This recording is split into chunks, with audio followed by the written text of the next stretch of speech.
In this segment, we're looking at time checking and how to keep your program on time to finish at the top of the hour for each hour, or as close as possible to it. Now, in our studio, we usually operate our hours checking as play next, so that it will complete the track playing for the previous hour, even if it just goes slightly over the top of the hour, and then starts the top of the hour at the end of that particular track. So in our studio software, we have some times across the top. This here is the time of the day in hours, minutes and seconds. And at the time of doing this recording, it's now 10:36 a.m. Over here is how we would pronounce the hour if we're pronouncing it on air. So we would announce that the time is 23 minutes to 11. Now, this one here is very important. It enables you to keep track of how many minutes and seconds you have got before you get to the top of the hour. This is according to the clock in the computer. It has nothing to do with the playlist. It's how many minutes and how many seconds you have left in the hour. Down here, this tells us how many minutes and how many seconds are left in the playlist. Now, this particular playlist is not doing anything, but this grey line down here is where it would be if it was in Automate. And it's telling us that we've got 24 minutes and 3 seconds left. And it also tells us over here how much extra time we have in the playlist than what we need, or how much we're short. At the moment it's saying we have 2 minutes too much in the playlist, and you notice that it is changing, it's dynamic. If we were to take some tracks out, we could get to the stage where this is a negative number and it goes red. And that tells you then that you don't have enough material in your playlist to get to the top of the hour. Now, when you're operating in the studio, of course, you're talking as well. So that talking is added to the length of your playlist because you haven't got it pre-recorded. You stop the playlist, turn the microphone on and talk.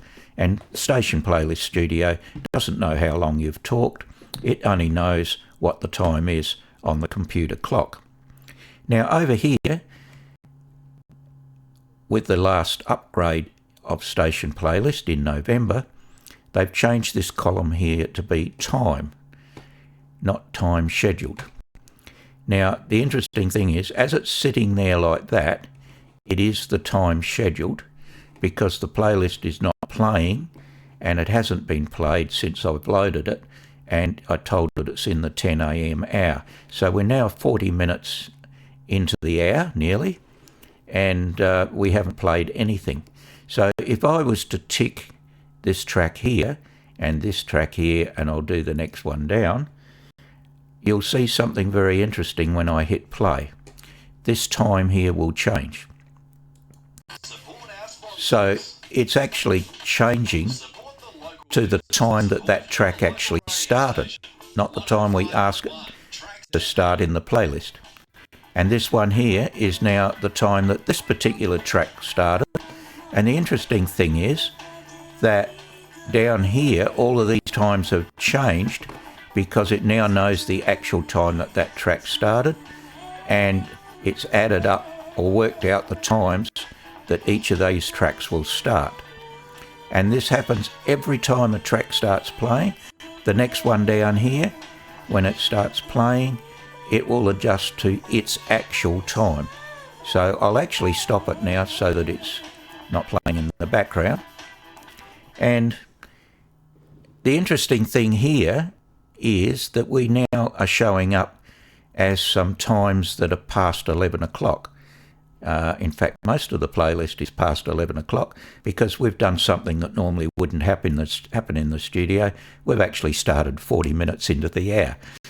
But it's saying here that these, if this was in Automate, or if you just keep playing the tracks manually, this is where this track will start at 11:35 and 47 seconds.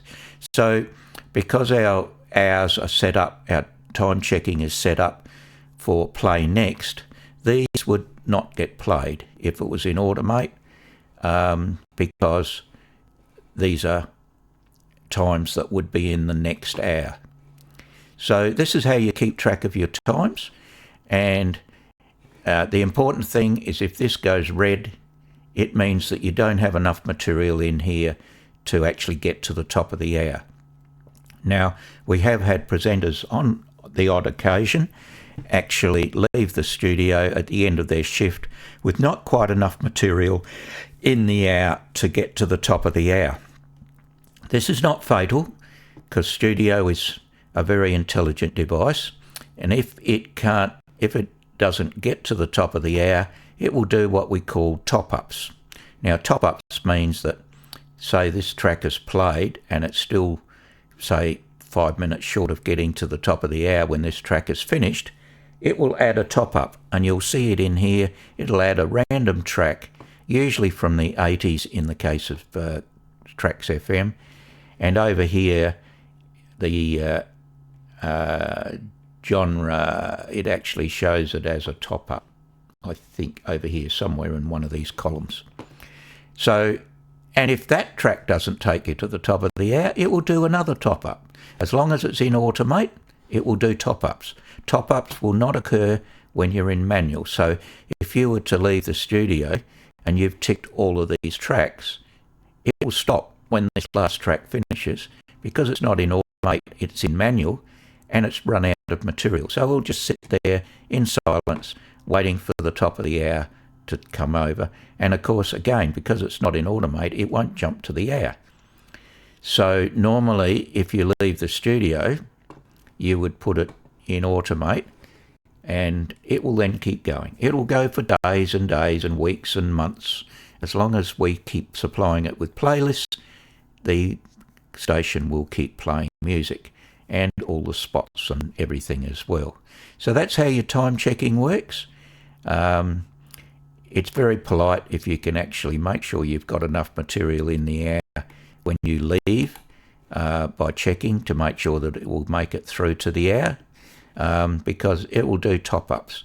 Now, if you were doing a different genre, say you were doing country music, then you can change the top-up tracks to something else.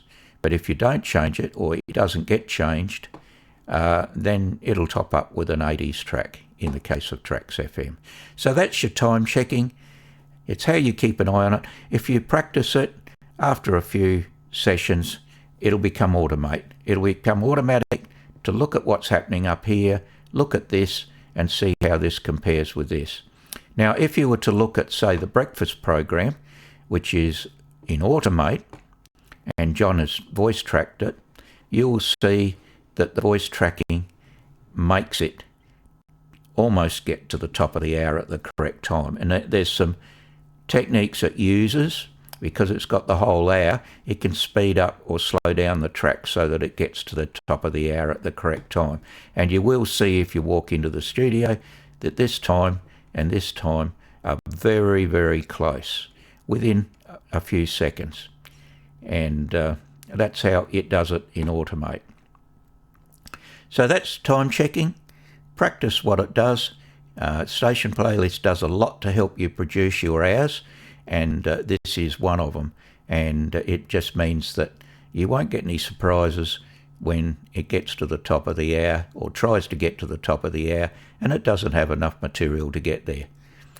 You can actually help it, or you can walk out and leave it in Automate, and it will do top-ups. So that's Station Playlist time checking. And once you get used to it, it's a very valuable tool that will help you in your daily programming.